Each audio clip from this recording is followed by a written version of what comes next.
লেখক শাহজাহান সাগর, moderator RJ সিফাত। হোটেলে ঢুকার পরই একটা ভিড় অনুভব করলাম। কেয়ারটেকার আমায় অষ্টম তলার শেষ ঘরটা নিয়ে গেল, কিন্তু এতক্ষণ যে ঝাঁকজমক ও নতুনত্ব অনুভব হয়েছিল তা এই রুমটায় এসে একদম বিপরীত হয়ে গেল। কেয়ারটেকার আমায় বলল যে আমাকে নাকি এখন এ রুমটাতেই থাকতে হবে, কেননা কোনো একটা বিশেষ কারণে হঠাৎ করেই নাকি বাকি সব রুম ভাড়া হয়ে গেছে। সে আমাকে রুমের ভেতরে নিয়ে গেল, কিন্তু অবাক করা বিষয়, কেয়ারটেকার রুমে ঢুকে সুইচ টিপতেই একটি নীল বাতি জ্বলে উঠল, যা অন্য রুমগুলাই নেই। তাছাড়া রুম কি ছিল দীর্ঘদিনের পরিতপ্ত, যদিও সে বলল এটি মাত্র বছর খানেকের। অন্য রুমের থেকে এর আরেকটি পার্থক্য হলো রুমের ভিতরের দিকে একটি পুরনো কাঁচের জানালা, যা নিষ্প্রয়োজনীয়। সে আমায় এটি খুলতে নিষেধ করল এবং সাবধানে থাকতে বলে চলে গেল।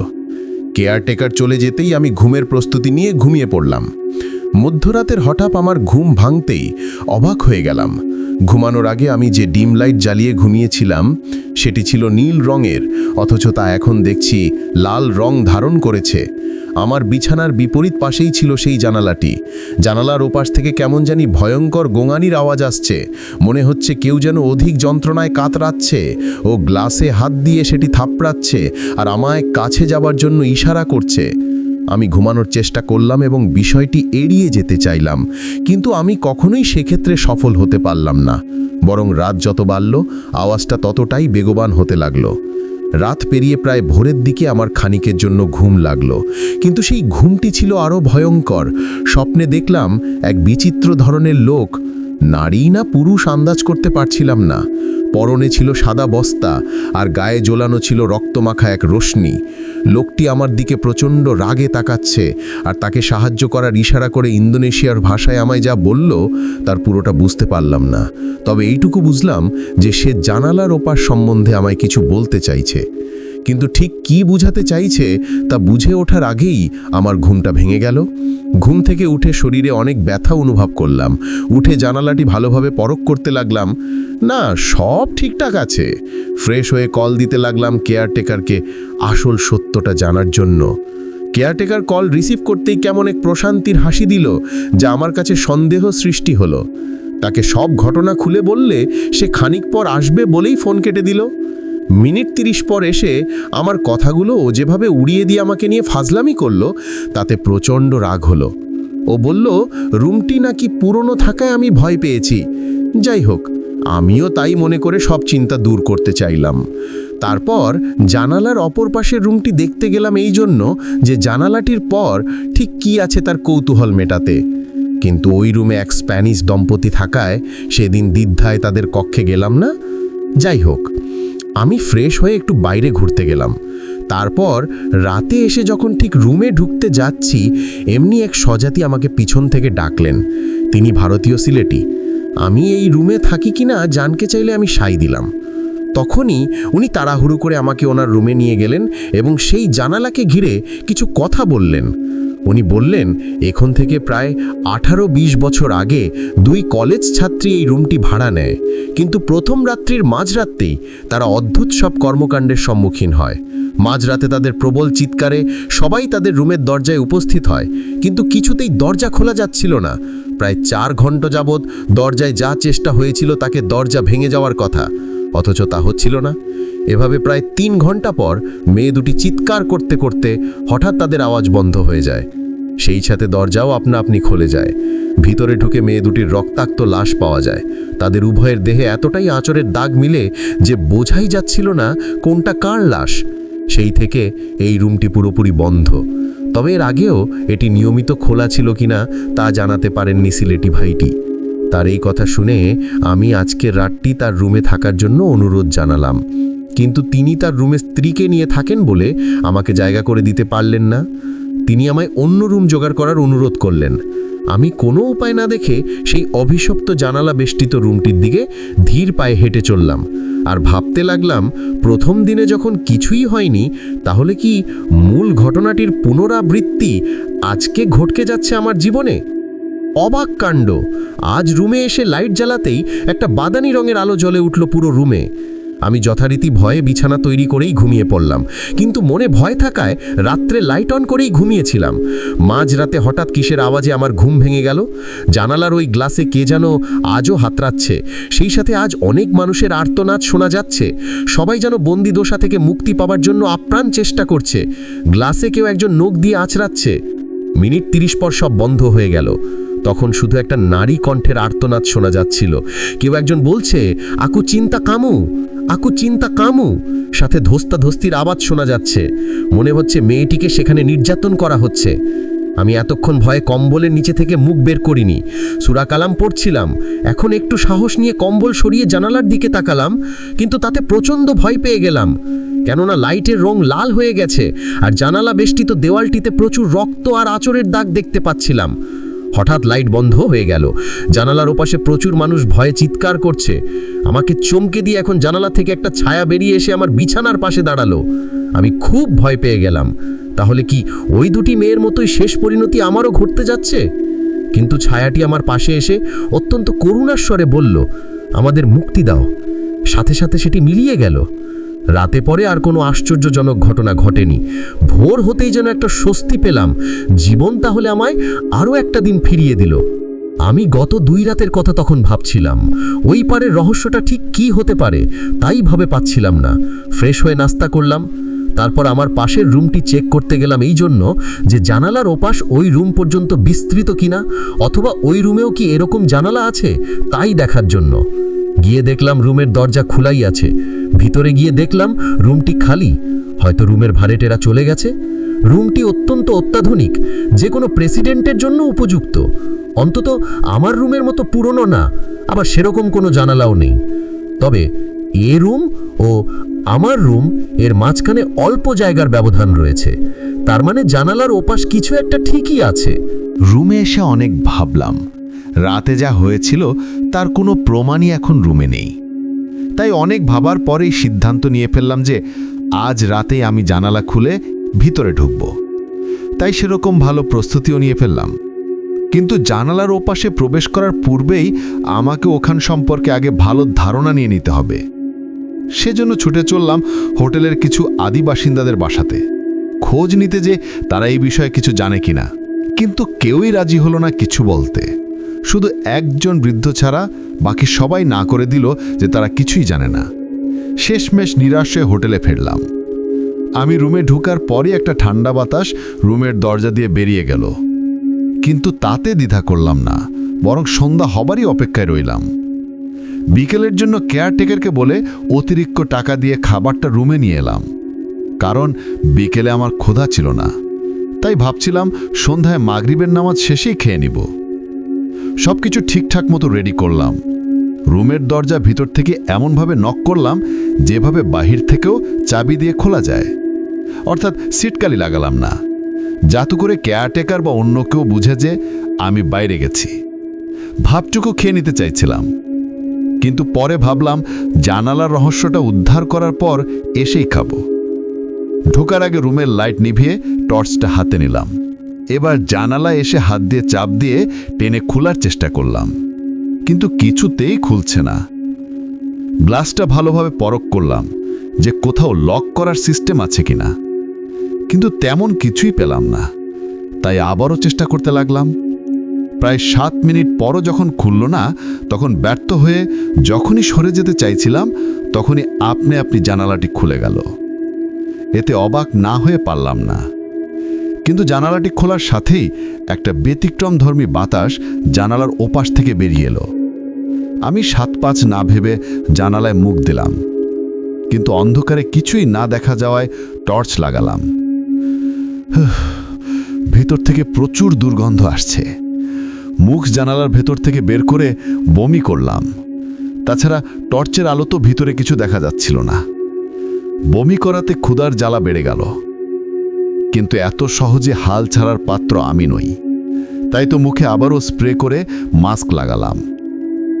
ঢুকে পড়লাম ভেতরে। কিন্তু ভেতরে ঢুকেও এপাশের রহস্যটা কিছুই উদ্ধার করতে পারলাম না। 2 রাতে যা ঘটেছিল তার কোনো হাদিসই এখানে দেখতে পেলাম না। টর্চের আলোতে এটাকে রূপকথার রাজ্য মনে হচ্ছে। ভয়ে কাঠ হয়ে গেলাম।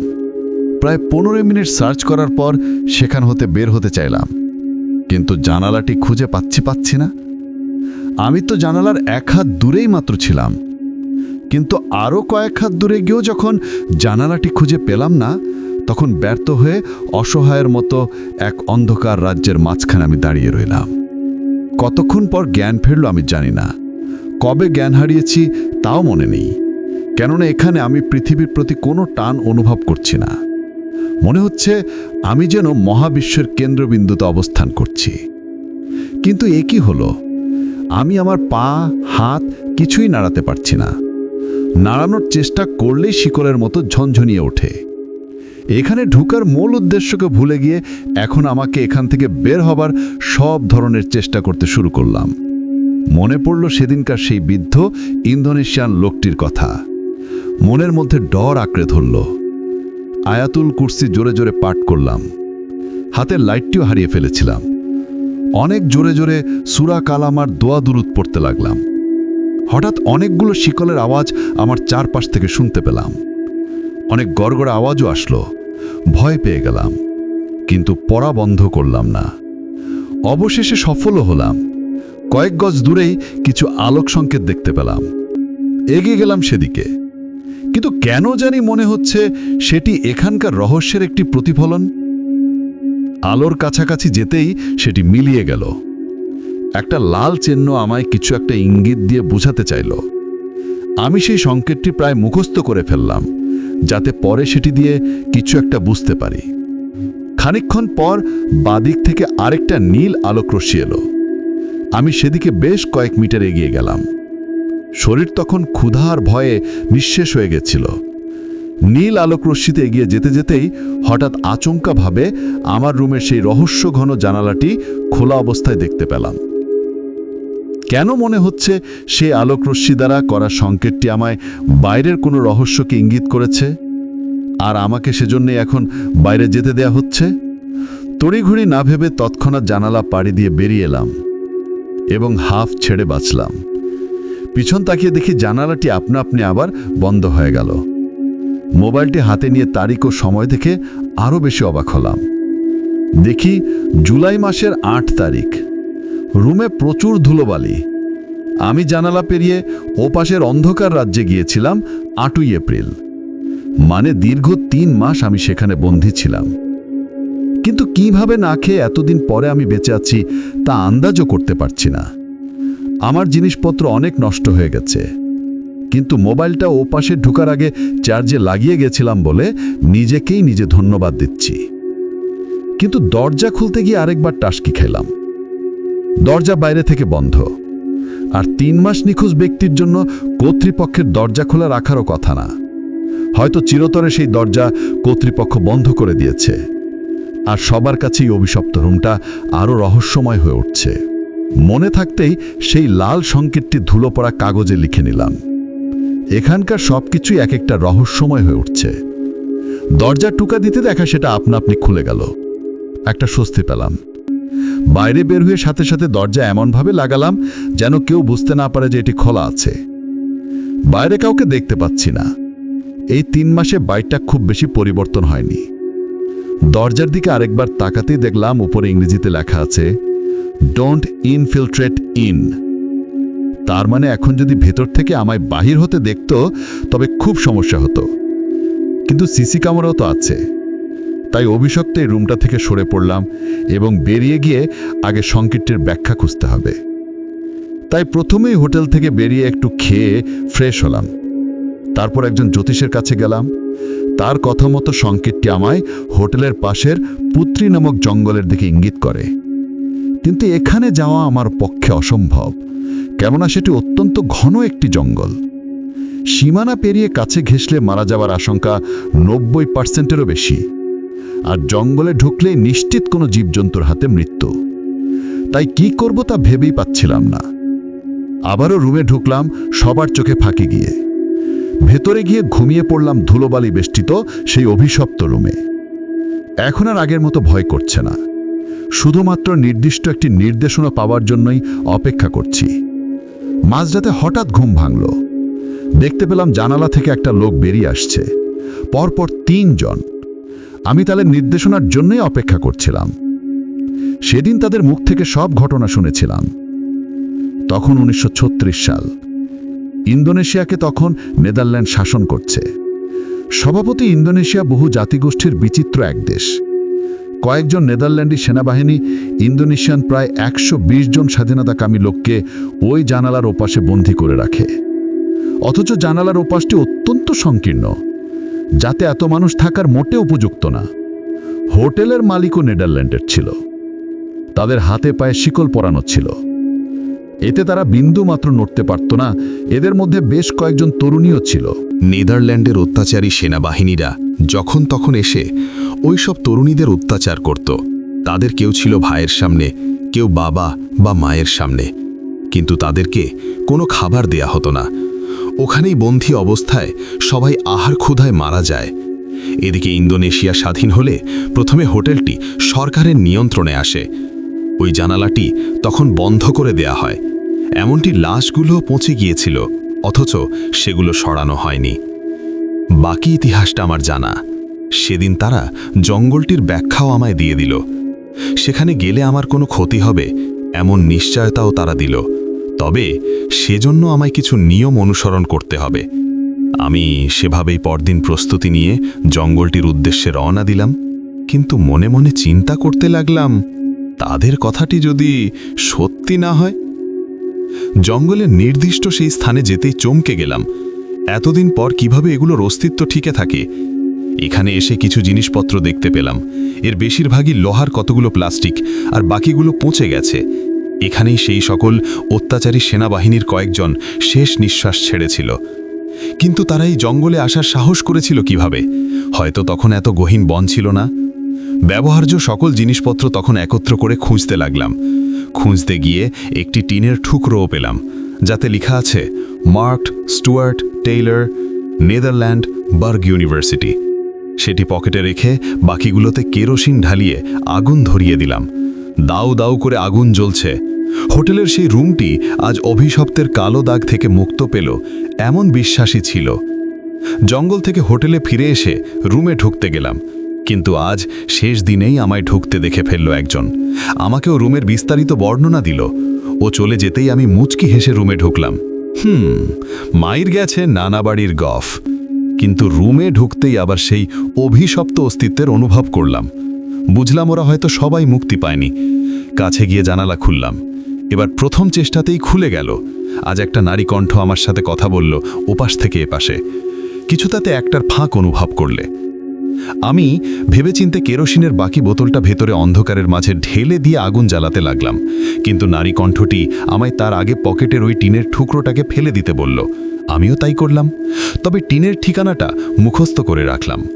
আগুন জ্বালানোর ক্ষণিকেই নারী কণ্ঠে ভেসে উঠল, লোকটা এখনো বেঁচে আছে, ওকে তুমি ছেড়ো না, আহার ক্ষুধা দিয়ে ওকে শাস্তি দিও। আগুন জ্বালিয়ে জানালাটা বন্ধ করে দিলাম। এখন আর কারো কোনো সমস্যা হবে না এই অভিশপ্ত রুমে। কেউ হয়তো বিশ্বাসই করবে না এই রুমেই অনেক ভয়ঙ্কর ঘটনা ঘটেছিল, যেমনটা সেদিন সেই বৃদ্ধ লোকটি আমায় বলেছিলেন। এই অভিশপ্ত রুমটিতে রাতে কেউ কখনো থাকতে পারত না।